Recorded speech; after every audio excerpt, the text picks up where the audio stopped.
ई पाछा के जे दृश्य अपने देख रहल छै, ई दृश्य छै मध्य प्रदेश सभा जाय वाला। और वही के जे रोड छै, वही के दुबगली साइड में वार्षिक उत्सव के उपलक्ष्य में, प्रदेश सभा के वार्षिक उत्सव के उपलक्ष्य में जै बेर में सभा मुख छलखिन रामचंद्र मंडल जी। हुनका नेतृत्व में कही जे ई माइट सौंदर्यकरण के नाम पर खसाओल गेल छलै आ ओहिमे वृक्षारोपण के जे छै से बात छलै। गाछी सब सेहो रोपेले, कते में माइट सेहो खसले, कते जे छै से ई रिंग में माइट सेहो जे छै से नहीं खसल गेलै। ओहिना घास पतार जे छै से ओहिमे भऽ चुकल छै। कतेक घर के आगा में जे छै से आदमी सब के ओहिमे माइट राखि कऽ अपन गाछी में लगा देने छथिन, ओहिमे पानि देने छथिन, ओ गाछी बचल छै, नहीं तऽ नहीं। अतेक बड़का जे कही बजट सब अबै छै, ई जैमे ठाम में बजट खर्च करबाक चाही, ओहि ठाम में जे छै से बजट खर्च नहीं होइ छै। लेकिन जै ठाम अगर हेबोटा करे छै, ओहि ठाम जे छै से संरक्षण नहीं भऽ रहल छै। एहिठाम अगर दुबगली आइ के डेट में गाछी बिरछी रहते, कते सुंदर जे छै से देखय में लगते, कियाक तऽ विभिन्न ठाम के विभिन्न क्षेत्र के मान्य सब जे छै से अबै छथिन प्रदेश सभा में। लेकिन किनको जे छै से एहि पर ध्यान नहीं जाय छै, कहिए ध्यान नहीं जाय तऽ होय एहनो कहीं भेलै। लेकिन अखन के डेट में देखबै तऽ ओहिमे बड़का बड़का गाछी सब जे छै से ओ जे छै से झपा चुकल छै। लगे में एयरपोर्ट छै, विभिन्न ठाम के जे छै से पर्यटक सब अबै छथिन, लेकिन ओहिठाम बड़का बड़का घास फोहर पूरे छै से वार्ड के बुझाइत रहे छै कि जेना ओहि ठाम थोपारल रहे दुबगली, और कोनो मतलब जे छै से चासो नहीं छै। ई कहबै जनकपुर में कोनो नया नहीं छै, एहन एहन सौंदर्यकरण के नाम पर जे छै से बहुत ठाम में एही प्रकार जे छै से बजट सकाबऽ वाला फायदा वाला काज सब जे छै से भेल छै। लेकिन एहिठाम प्रश्न ई उठे छै कि प्रदेश सभा लग में विभिन्न ठाम के मान्य मंत्री सब अबै छथिन, बड़का बड़का भाषण दै छथिन, हम सब ई करब ओ करब, लेकिन वही प्रदेश सभा के लग में हुनके प्रदेश सभा से जे छै से बजट के नाम पर, सौंदर्यकरण के नाम पर जे ओ लगाओल गेलै, तो एकर आखिर संरक्षण कियाक नहीं भेलै। तऽ हम सब एहिठाम के स्थानीय सब संगे बातचीत केने छियै, सब हुनका सबके कहब की छै, जहिना के तहिना अपने सब समक्ष रखै छियै।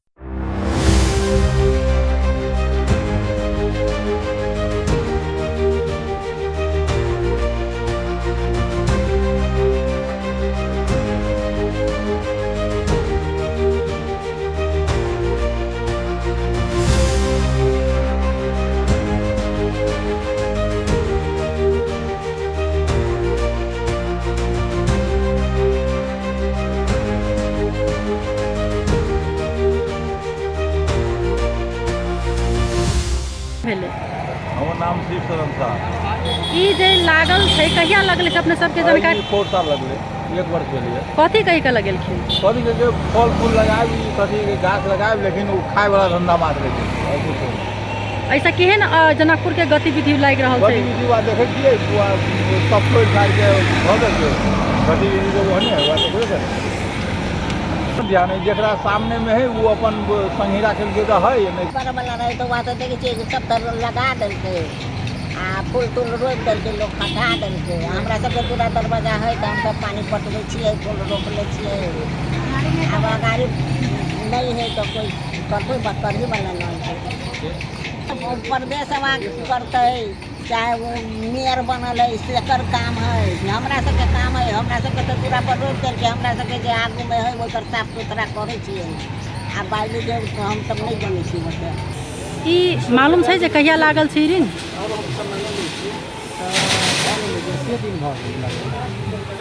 एहि रिंग लगेला से की फायदा देखलिए? फायदा कि फूल पर लागी लगल के कतौ लगल के कतौ नहीं लगल के लगाइए गल के तरिया के देख नहीं भेलै, जखन खा गेलै।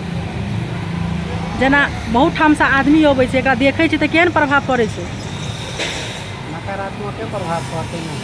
अब लगल के सौंदर्यकरण के लागि तो ओकरा सेफ्टियो करऽ पड़लै, अब घेरे नहीं लगबै तो माल जाल खाइए जाते। तो वो तो प्रदेश सभा के जे अथी जे लगैले छथिन, उनकर बजट रहे एहिमे जे ऐसा जाली के देने रहे तो सब जाली निकाल के प्रदेश सभा लग हम सब घरे नहीं रही, निकाल के लग गेली। जो ओहि पर लत्ती रही तो रह गेली। तो हम सब फोन करके ई सब हम सब लगैले छी, तो गाछी लगा दिले, बजट पलै चलि गेलै, साढ़ा उड़ा फोड़ फाड़ि देलकै उ सब। अब ओनी बीच में आदमी के अथी ना है तो घास है उपजल है, तो सभा के प्रमुख के काम है ना, ई तो हमरा सबके दरवाजा पर है तो सफा रख ले आ साइड में क्यों जते सफा कर गिरते तो डूमते न तो कहाँ बनल की सरिया के अधस सब जे जीतल जे मेयर सब आ पंच से कहाँ बनल के आ देखियो नाला में सबटा लिए धिया पुता जाती तो नहीं डूम जते हैं रस्ती राख लेलिए देखी पानी पटा पटा का जुआन कइने छिए न तो सब ओहने है देखी छिए आसो सब जगमनी की देखी न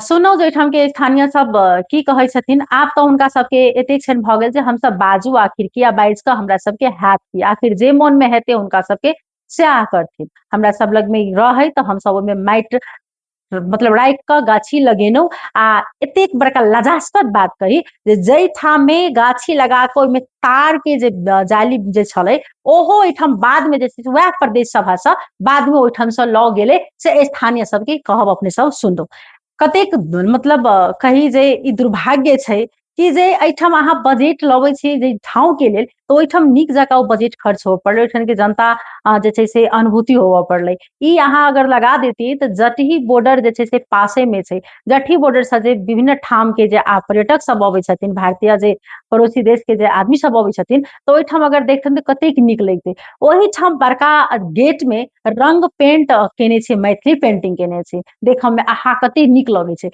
लेकिन ओही के साइड में जे छै से अही प्रकार के दृश्य देखऽ के भेटै छै कहू कतेक बड़का दुर्भाग्य अछि तऽ अहाँ सब कहै छियै जे एहिठाम के जनप्रतिनिधि कि हमरा सबके पहर के बारे में विभिन्न ठाम में सब काजो करी तऽ हमरा सबके जे छै से कहै छै लेकिन पहिले तऽ लाज ई करू कि अहाँ अपना ठाव के पहिले जे छै से अगल बगल के जे छै से जनप्रतिनिधि सब ई होबाक चाही कि साफ करना चाही लेकिन ओहि पर जे छै से किनको ध्यान आकर्षण नहीं होइ छै जनता सब आब बाजऽ नहीं चाहि रहल छथिन कियाक तऽ हुनका सबके आवाज जे छै से दबाबऽ के प्रयास होइ छै तऽ कनिक एहि पर संबंधित निकाय के ध्यान आकर्षण होइ आ कमती में ओहि घास सबके कटा खुटा कऽ ओहिमे अखनो माटि धऽ कऽ जे छै से गाछी लगबथुन से आशा करैत अखन के लेल विदा लेब नमस्कार।